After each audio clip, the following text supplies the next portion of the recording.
Exodus chapter 8, verse 25 through 29. Exodus 8, 25 through 29. That will be Torah reading for today. All day right now? Yeah. Exodus chapter 8, verse 25. Pharaoh then called for Moshe and Aaron and said, "Go slaughter to your Elohim in the land."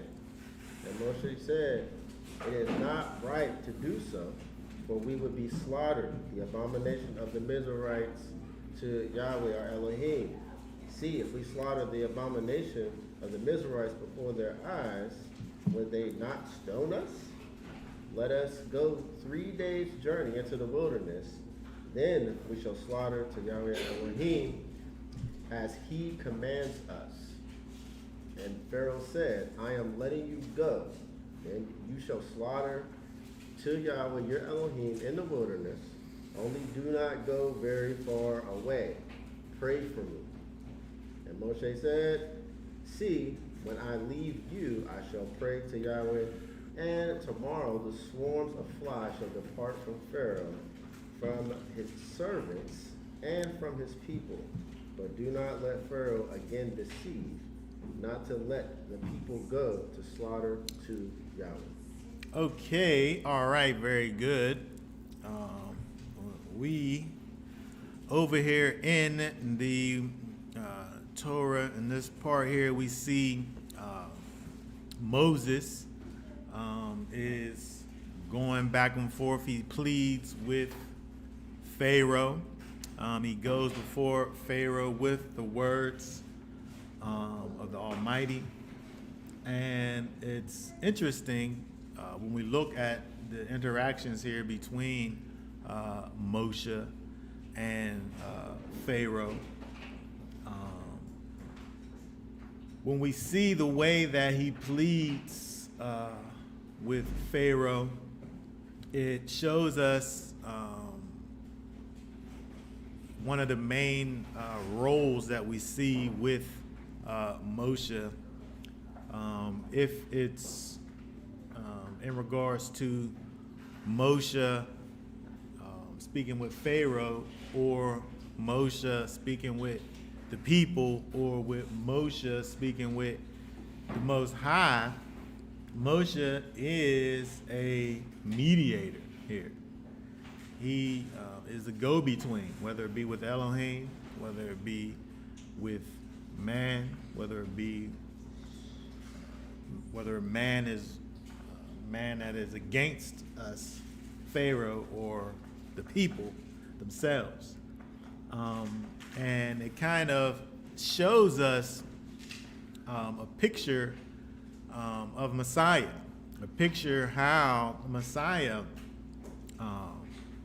kind of is our mediator, where he goes between the Father, and he is the lawyer for us.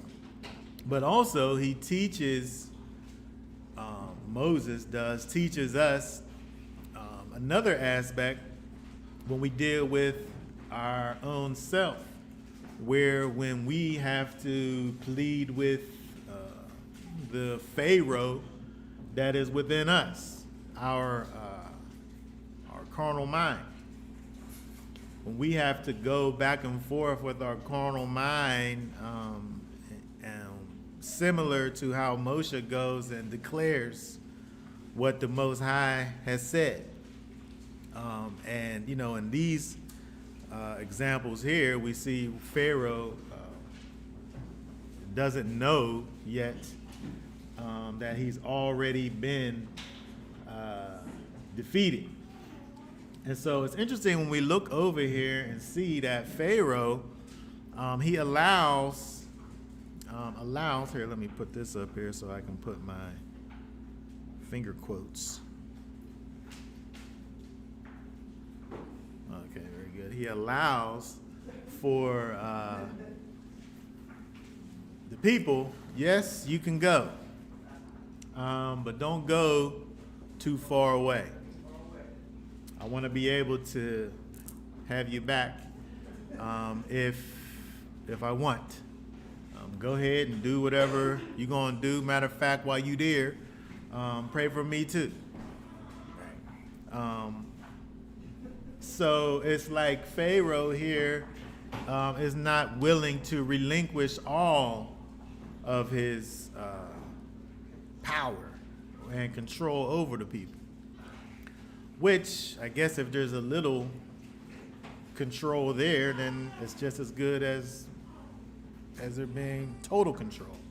If I say go ahead and be free, but you be back here at 9 o'clock.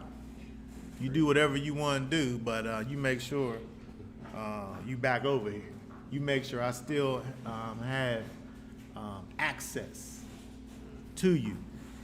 And so when we think about this kind of from a spiritual perspective and thinking about the complete severance that is necessary to have over our carnal mind, over the works of the flesh. We can't say, I'm going to have this, because essentially he's allotting the people, you have time here to go and worship.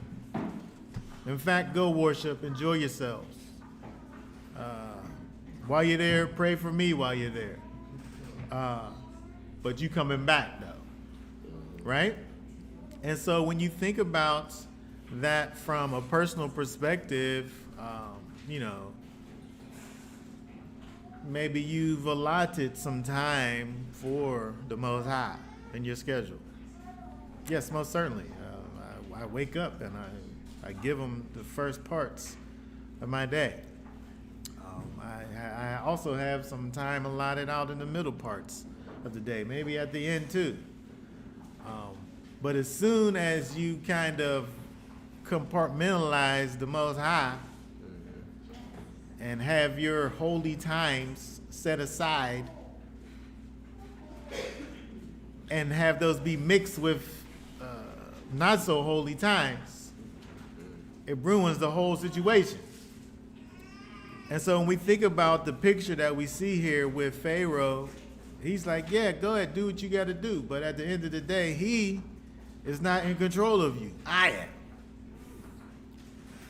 And so it kind of teaches us an interesting lesson in regards to, our relationship with the Most High can't be sometimey.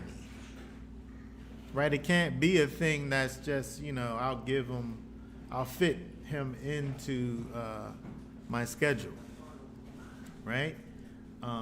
If he is, in fact, your Elohim, then he is the controller of you.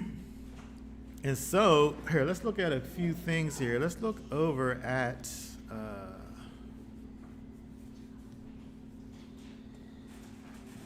1 Corinthians. We're still talking about the Torah portion. We're going to go over to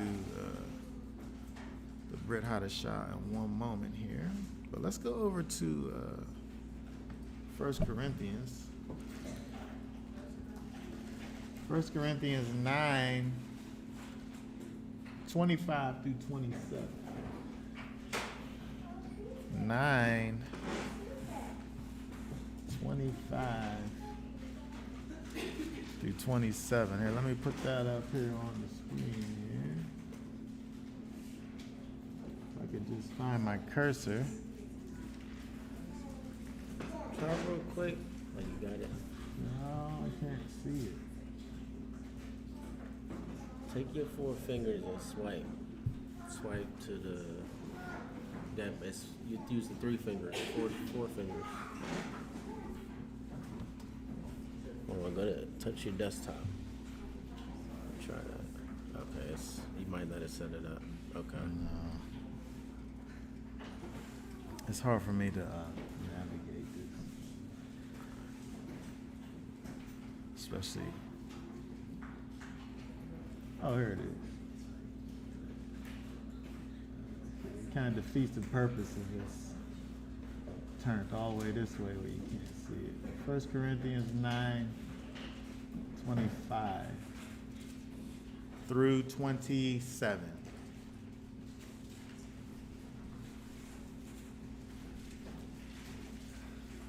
And everyone who competes controls himself in every way, now that they do it to receive a corruptible crown, but we for an incorruptible.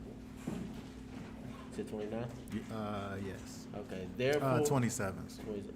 Therefore I run accordingly, not with uncertainty. Thus I fight, not as one who beats the air, but I treat my body severely and severely, and make it my slave, lest having proclaimed to others, I might myself might be rejected. Okay, very good. So we see over here Paul speaks about the idea of controlling your body, your carnal mind, your carnal desires. And so when we think about the relationship between Pharaoh, Israel, Moshe,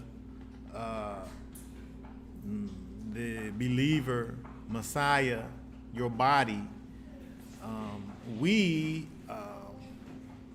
similarly to how Moshe goes before Pharaoh, we must tell Pharaoh, our body, what to do. We must not make concessions to appease our carnal appetites, because as we see when we look over here in the Torah portion, this is not a acceptable solution. And so we see that Pharaoh says what he says. Of course, this is unacceptable, and Moshe continues to go and say, well, here comes some more plagues, right? And so similarly, we have to, as Paul talks about in terms of treating my body severely, right? We have to be, through the power of the Ruach HaKodesh, in control of our body, so that we can do and be the people that the Most High will have for us to be.